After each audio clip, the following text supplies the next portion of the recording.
अब बात जमातियों के चौंकाने वाली खबर की करते हैं। जमाती ना अपनों की सुन रहे हैं और ना डॉक्टर्स और नर्स की। जमाती बात बात पर मारपीट करने पर उतारू हो जाते हैं।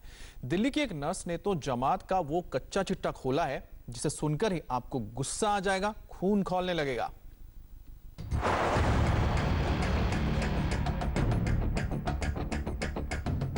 वो सारी जमात के ही लोग हैं, तो मैंने किसी तरह से वो मेरे को मतलब दबोचना चाहा। कम से कम 15-20 लोग थे। मैंने गाड़ी फेंक कर मैंने अपने आप को भागी तो इन्होंने मेरी किट पकड़ के फाड़ दी।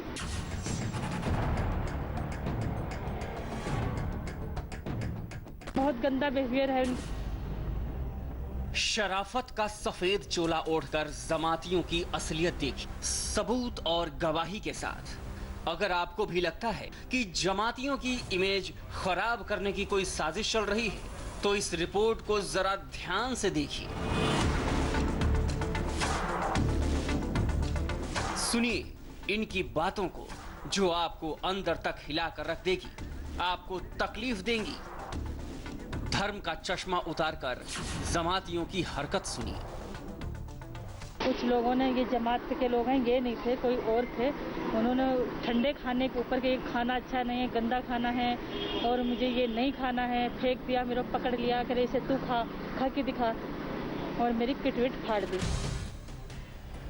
हमारे संवाददाता मनीष प्रसाद नर्सों और डॉक्टरों के साथ हुई बदसलूकी का हाल जानने एलएनजेपी अस्पताल पहुंचे थे। लेकिन जैसे ही वो पहुंचे, कैमरा देखकर एक नर्स अस्पताल के अंदर से भागी आई। बेहद घबराई हुई थी, आंखों में आंसू थे।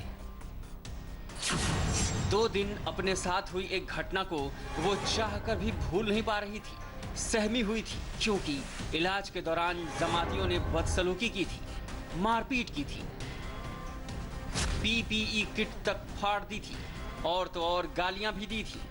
वो खाना ठंडा था, ठंडे खाने के ऊपर उन्होंने बोला कि पहले ये खाना आप खाओ फिर मुझे खिलाओगे। तो मैंने किसी तरह से वो मेरे को मतलब दबोचना चाहा। कम से कम 15-20 लोग थे। मैंने गाड़ी फेंक कर मैंने अपने आप को भागी तो इन्होंने मेरी किट पकड़ के फाड़ दी। ये एप्रिन आपका फाड़ दिया? फाड़ दिया, ये किट है, इसे फाड़ दी पीछे से। सोचकर देखिए, सिहर जाएंगे आप। एक टाइम खाना सही नहीं मिला तो नर्सों पर ही टूट पड़े, जो अपनी जिंदगी दांव पर लगाकर दूसरों की जिंदगी को बचाने की कोशिश कर रही हैं। उस पर जानवर बनकर टूट पड़े थे जमाती। और जब हमने पूछा कि क्या वो विदेशी थी, तो उन्होंने साफ साफ बताया कि दिल्ली के मरकज से पहुंचे जमाती बदसलूकी कर रहे थे। ये इंडियन जमाती बहुत गंदे लोग हैं। जो ज्यादा गंदगी भरी है ना, इंडिया में रह के और इंडिया का खाते हैं, यही लोग गंदे हैं। बाहर ये ब्लेम करते हैं, खाने के लिए करते हैं, खाने को लेके खाना ठंडा है। और नमाज कैसे पढ़ते हैं एक साथ? हाँ, नमाज पढ़ते हैं, सारे साथ में बैठ के खाना इकट्ठा लेंगे, इकट्ठे बैठ के खाते हैं साथ में। आप बोलती नहीं सोशल डिस्टेंसिंग मेंटेन? मैंने बोला है, कौन सुनता, कोई नहीं, हमारी कौन सुनेगा। बोलते हैं वो अलग अलग खाओ, एक रूम में ही, नीचे बिस्तर है इनका, नीचे नमाज पढ़ते हैं बिछाकर, जमीन पे इनका बिस्तर है।